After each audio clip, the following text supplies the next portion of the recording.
In the world of style and elegance, there is only one essential fuel: champagne.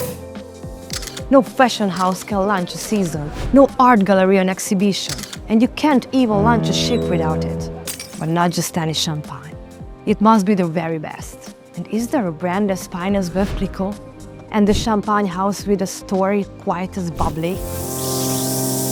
Welcome to my channel. I am Ilona.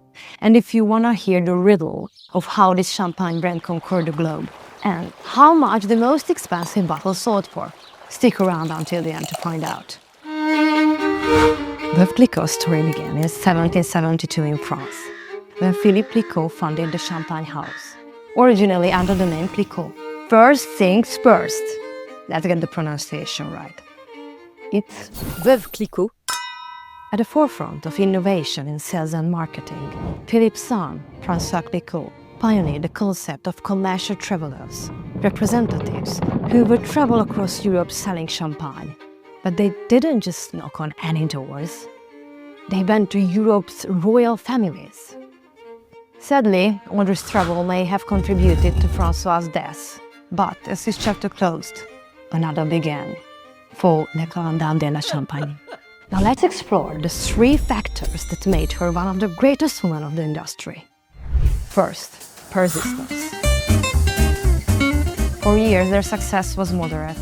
But when François' widow, Barbe Nicole, took over, everything's changed. The brand's reach began to grow. But why the dark name? At that time, women weren't allowed to run businesses, unless they were widowed. And that's exactly where the name comes from. Veuve means widow in English.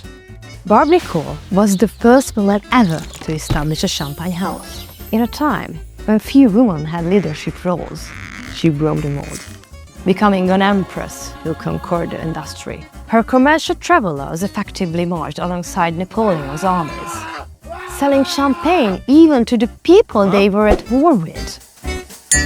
Yay! Second, innovation. How did she succeed? Partly it's a riddle, literally. One of Veuve Clicquot's greatest innovations was the riddling process, invented by Barbe Nicole herself. This technique involves rotating bottles to move sidemen to the neck, allowing it to be easily removed. Before this, champagne was often cloudy and unappealing due to the yeast residue. Thanks to this breakthrough, Veuve Clicquot champagne was clearer, better tasting and longer lasting, making it far superior to its competitors. Third, global thinking. By the early 19th century, Veuve Clicquot was expanding beyond France, across Europe, Russia, the United States, and South America. Though she never traveled herself, it wasn't considered appropriate for a woman to do so without a husband. She became the first ever international businesswoman. Veuve Clicquot was beloved by the Russian monarchy, so the brand became the official supplier to the Russian imperial court, a prestigious endorsement that meant the ultimate symbol of luxury. And speaking of symbols, Veuve Clicquot's yellow label became an instant icon. Owning a bottle meant you were a person of taste and wealth, like wearing an exclusive badge of status. Barbe Nicole lived nearly 60 years as a widow. She had a soft spot for handsome young men, but she never remarried. Doing so would have meant losing ownership of her business. She even excluded her son-in-law from the company's leadership, trusting her business partner instead. She did whatever was necessary to protect her company's future. Fast forward to today, Veuve Clicquot remains a leader in the champagne industry. The brand continues to innovate with new expressions of champagne, sustainable practices, and a steady commitment to excellence. As Barbe Nicole once said, "Only one quality, the finest." And finally, if you're wondering how valuable Veuve Clicquot can be, let's talk about numbers. The most expensive bottle ever sold, a 200-year-old vintage, discovered in the Baltic Sea shipwreck, auctioned for $34,000. I sure wouldn't mind a sip of that.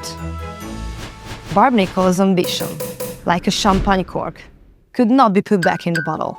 And whenever a bottle of fine champagne is opened, it is in some way a toast to the widow Clicquot. She was sharp, ambitious, and endlessly determined. If you enjoyed this, leave a like, subscribe, And I'll see you in the next one. Ilona calls you. Ilona calls luxury.